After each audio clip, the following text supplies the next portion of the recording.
샬롬, 이동춘 목사입니다. 오늘도 여러분의 삶이 주님의 평안으로 가득하시길 기원하며 하나님의 말씀을 나누겠습니다. 오늘 주시는 말씀은 요한복음 2장 23절로부터 3장 15절의 말씀입니다. 이 말씀 중에 3장 3절에서부터 5절을 읽겠습니다. 예수께서 대답하여 이르시되 진실로 진실로 내게 이르노니 사람이 거듭나지 아니하면 하나님의 나라를 볼 수 없느니라. 니고데모가 이르되 사람이 늙으면 어떻게 날 수 있사옵나이까? 두 번째 모태에 들어갔다가 날 수 있사옵나이까? 예수께서 대답하시되 진실로 진실로 내게 이르노니 사람이 물과 성령으로 나지 아니하면 하나님의 나라에 들어갈 수 없느니라. 아멘. 요한복음 2장 23절로부터 3장 15절 말씀을 본문으로 속이야기를 하세라는 제목으로 요한복음 10번째 시간의 말씀을 나누도록 하겠습니다. 혹시 여러분 곁에 말하지 않아도 내 속을 다 아는 분이 계십니까? 혹시 나를 대신하여 내 생각과 말을 정확하게 전달해 줄 소위 복심이 있으십니까? 혹시 자신의 속이야기를 할 수 있는 분은 있으십니까? 계시다면 다행이고 행운입니다.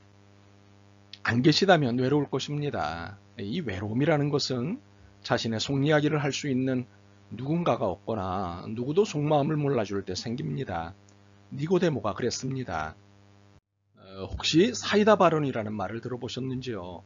뭔가 답답했는데 어떤 이야기가 속을 뻥 뚫리게 할 때 이를 두고 사이다야 라고 합니다. 세상에는 답답한 일, 답답한 사람이 제법 많습니다. 이런 일, 이런 사람을 만나면 난감함을 넘어 분노가 치밉니다. 이때 이런 답답함을 한 방에 날려줄 말이나 사람을 만나면 너무도 행복해집니다. 예수님이 그런 분이십니다. 예수님께서 예루살렘에 머무시는 동안 여러 차례의 표적을 나타내셨습니다. 사람들은 이 표적에 예수님을 믿기 시작했습니다. 그리고 주변으로 사람들이 몰려들기 시작했습니다. 대중적인 인기를 받기 시작하셨던 것입니다. 그런데 인기에 대한 예수님의 태도는 냉정하셨습니다. 2장 24절과 25절입니다. 예수는 그의 몸을 그들에게 의탁하지 아니하셨으니 이는 친히 모든 사람을 아심이요 또 사람에 대하여 누구의 증언도 받으실 필요가 없었으니 이는 그가 친히 사람의 속에 있는 것을 아셨음이라. 무슨 뜻이죠? 믿을 만한 사람이 없어서 누구도 믿지 않으셨다는 뜻일 수 있습니다. 그러나 더 중요한 뜻은 모든 사람들 속에 있는 것을 아셨기 때문에 마음을 주지 않으셨을 뿐이라는 것입니다. 이미 대중의 심리를 잘 알고 계셨습니다. 대중의 관심은 호기심이고 물거품에 불과하다는 것을 꿰뚫고 계셨습니다. 인간이 얼마나 뻔한 존재인지를 잘 아시기 때문입니다. 그렇게 그들에게 일말의 기대도 하지 않으셨습니다. 굳이 그래야 할 이유도 필요도 없으셨습니다. 하나님이시니까요. 하지만 이렇게 어느 누구에게도 그 어떤 기대도 안 하시는 대신 그들의 속마음과 속이야기를 들여다보셨습니다. 한밤중에 찾아온 사람 니고데모의 이야기는 예수님의 이러한 모습을 반증하고도 남습니다. 니고데모는 유대인 중에서 가장 강력한 율법파인 바리새파 사람이었습니다. 게다가 당대 최고의 정치 권력기관인 사내들인 공회의 의원이기도 했습니다. 로마 제국은 많은 점령지를 쉽고 효과적으로 통치하기 위해서 점령지의 상황에 맞게 그곳의 지방자치정부를 허용하였습니다. 이러한 로마의 정책의 편승에 만들어진 것이 바로 사내들인 공회였습니다. 유대인들의 최고기관인 사내들인은 총 71명으로 구성되었습니다. 제사장, 사두개인, 바리새인, 서기관, 장로, 세 계파로 구성되었고 대제사장이 의장을 맡았습니다. 로마는 사내들인을 총독의 권한 아래 예속시키기 위해 사내들인 의장을 로마가 직접 임명했습니다. 예수님 당시의 사내들인 의장은 AD 6에서 7년경 유대 총독으로 있었던 코포니우스에 의해 임명된 대제사장 안나스가 맡고 있었습니다. 이렇게 막강한 지위에 있는 니고데모가 한밤중에 예수님을 찾아왔습니다. 이유가 무엇이었을까요? 표면적인 이유는 3장 2절이었습니다. 그가 밤에 예수께 와서 이르되 랍비여 우리가 당신은 하나님께로부터 오신 선생인 줄 아나이다. 하나님이 함께 하시지 아니하면 당신이 행하시는 이 표적을 아무도 할 수 없음이니이다. 2절로 보면 니고데모의 방문 목적은 분명합니다. 당신은 하나님이 함께 하시는 분이십니다. 라는 인사를 드리러 온 것입니다. 그러나 예수님께서 니고데모의 인사에 보내신 응답은 고맙네 라거나 바르게 알았군이 아니었습니다. 전혀 다른 응답이셨습니다. 3장 3절입니다. 예수께서 대답하여 이르시되 진실로 진실로 내게 이르노니 사람이 거듭나지 아니하면 하나님의 나라를 볼 수 없느니라. 예수님의 반응 혹은 예수님의 응답은 동물소답처럼 보입니다. 3장 2절과 3절로 봐서는 그렇습니다. 하지만 예수님의 반응에 대한 니고데모의 반응인 4절 그리고 4절에 대한 예수님의 반응인 5절로부터 8절 이에 대한 니고데모의 9절의 반응 이에 대한 예수님의 10절로부터 15절의 반응은 더 이상 동문서답이 아닙니다. 매우 정상적이고 논리적입니다. 그렇다면 이러한 분위기는 무엇을 말하는 것일까요? 니고데모를 도와주셨다는 것입니다. 2절과 3절로 봐서는 예수님께서 니고데모를 무시하는 것 아닌가 하는 의심을 가질 수도 있지만 이후에 진행되는 대화의 내용으로는 전혀 다른 해석이 필요한 것입니다. 무엇입니까? 체면 때문에 속마음을 숨기고 온 니고데모가 얼른 진짜 이야기, 속마음을 털어놓을 수 있도록 도와주셨다는 사실입니다. 당대 최고의 권력기관인 사내들인 79명 의원 중 한 명이었던 니고데모, 가장 율법적인 바리새파 사람인 니고데모, 이러한 그의 처지에서 예수님을 찾아오기가 쉽지 않았습니다. 보는 눈이 너무 많았고 잃어버릴 것이 너무 많았기 때문입니다. 그래서 그가 택한 시간이 밤이었습니다. 밤은 눈을 피할 수 있고 익명을 확보받을 수 있는 시간으로는 밤이 좋았기 때문입니다. 이런 그를 예수님이 간파하고 계셨던 것입니다. 그러니 니고데모에게 있어 단지 예수님을 찾아뵌다는 것보다 더 중요한 것이 있었습니다. 그것은 동문서답식으로 드러난 거듭남의 소망이었습니다. 예수님께서 일을 하시고 직설하지 않으셨겠습니까? 3절과 7절입니다. 내가 진정으로 진정으로 너에게 말한다. 누구든지 다시 나지 않으면 하나님 나라를 볼 수 없다.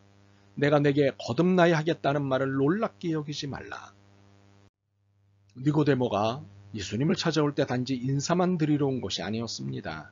자신의 영혼에 있는 갈증을 해결하고 싶었던 것입니다. 그런데 그게 뭔지 정확하게 알 수 없었습니다. 문제가 있는 것은 아는데 그 문제가 뭔지는 모르는 상황이었던 것이지요.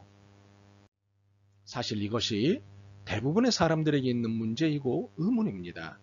니고데모와 같이 뭔가 해결하고 싶은 영혼의 문제가 있어 예수님께 오지만 정작 그것이 무슨 문제인지 모르는 것입니다. 이러한 상황을 예수님께서 다 알고 계신 것입니다. 우리 모두가 니고데모와 똑같다는 사실을 알고 계신 것이지요. 2장 25절입니다. 그가 친히 사람의 속에 있는 것을 아셨습니다. 그렇다면 사람들은 예수님께 오면서도 자신의 영혼이 무엇에 갈증하고 있는지 무엇이 문제인지 모르는 이유가 무엇일까요? 3장 8절이 이유입니다. 바람이 임의로 불매 내가 그 소리는 들어도 어디서 와서 어디로 가는지 알지 못하나니 성령으로 난 사람도 다 그러하니라. 그런데 8절이 무엇을 의미하는지 정확하게 이해되어야 합니다. 혹시 이해가 되셨습니까? 어렵죠. 바람이 임의로 불매 내가 그 소리는 들어도 어디로 와서 어디로 가는지 알지 못하나니 까지는 그런 대로 이해가 될 것입니다. 문제는 성령으로 난 사람도 다 그러하니라 입니다. 성령으로 난 사람도 이해할 수 없다는 것인지 성령으로 난 사람은 이해할 수 있다는 것인지 그래서 성서 번역에 늘 문제가 있다고 늘 투덜대는 것입니다. 설명부터 드리자면 성령으로 거듭나지 아니한 사람은 하나님 나라의 생각과 말이 이해될 수 없다는 뜻입니다. 이는 곧 거듭난 사람의 생각과 말도 거듭나지 아니한 세상 사람들의 눈으로는 이해될 수 없다는 것입니다. 이와 관련한 이사야 55장 8절과 9절을 볼까요? 여호와의 말씀에 내 생각은 너희 생각과 다르며 내 길은 너희 길과 달라서 하늘이 땅보다 높음 같이 내 길은 너희 길보다 높으며 내 생각은 너희 생각보다 높으니라. 한마디로 거듭나지 아니한 니고데모, 자네의 눈으로는 지금 나의 설명이 이해되기 어려울 것이네 라는 뜻입니다. 영은 육을 이해하지만 육은 영을 이해하지 못하기 때문입니다. 6절 7절입니다. 육으로 난 것은 육이요 영으로 난 것은 영이니 내가 내게 거듭나야 하겠다 하는 말을 놀랍게 여기지 말라. 역시 예상대로 예수님의 말씀에 대한 니고데모의 반응은 당황 그 자체였습니다. 9절입니다. 니고데모가 대답하여 이르되 어찌 그런 일이 있을 수 있나이까? 이에 대한 예수님의 대답은 질책과 안타까움이셨습니다. 10절에서 12절입니다. 예수께서 그에게 대답하여 이르시되 너는 이스라엘의 선생으로 이러한 것들을 알지 못하느냐? 진실로 진실로 내게 이르노니 우리는 아는 것을 말하고 본 것을 증언하노라. 그러나 너희가 우리의 증언을 받지 아니하는도다.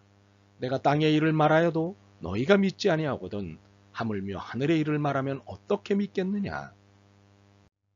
역시 거듭나지 않은 상태에서 예수님께서 설명하시는 하나님의 나라를 이야기란 무리일 수밖에 없습니다. 영의 사람이라면 어려울 것도 없는 이 설명이 육의 사람들에게는 어렵기만 합니다. 무슨 외계어 같을 것입니다. 무슨 현실성 없는 사람들처럼 보일 것입니다. 그러나 거듭나면 왜 우리가 세상의 가치관을 따르지 않아야 하는지, 왜 우리가 자신의 소유라고 여기는 물질과 신앙과 재능을 기꺼이 하나님을 위해 내놓는지 알게 됩니다. 참으로 거듭나기 전까지는 이해할 수 없는 것들입니다. 이해가 어려울 뿐 아니라 헌신이 아까울 따름입니다. 왜 내가 11조를 드려야 하는지, 왜 주의를 지켜야 하는지, 왜 봉사와 섬김의 삶을 살아야 하는지, 왜 전도와 선교를 해야 하는지 다 어렵고 아깝기만 할 것입니다. 3장 12절입니다. 내가 땅의 일을 말하여도 너희가 믿지 아니하거든 하물며 하늘의 일을 말하면 어떻게 믿겠느냐.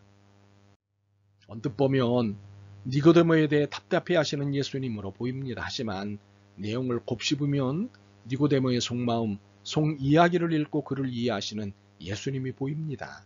그래서 니고데모에게 꼭 필요한 말씀을 주신 것입니다. 무슨 말씀입니까? 거듭나야 하네 라는 말씀입니다. 그런데 이 말씀은 저와 여러분을 향해서도 하시는 말씀입니다. 니고데모에게만 필요한 것이 아니라 우리 모두에게 필요한 것이기 때문입니다. 그래서 확인하고 싶습니다. 여러분, 거듭나셨습니까? 하나님 나라에 들어가셨습니까? 하나님 나라의 생각과 말이 이해되십니까? 하나님의 말씀을 순종하는 일이 당연하다고 생각하십니까? 드리는 질문은 시비하기 위함이 아닙니다. 여러분을 사랑하시고 이해하시는 예수님의 마음으로 하는 질문입니다. 거듭나셨습니까? 아멘, 아멘. 주님, 진정 거듭난 사람인지를 재점검할 기회를 주셔서 고맙습니다. 거듭남의 은총을 주셔서 고맙습니다. 진정 천국의 언어들이 잘 들리게 도와주옵소서. 예수 그리스도의 이름으로 기도드립니다. 아멘. 오늘도 여러분의 믿음과 삶을 응원합니다. 사랑합니다.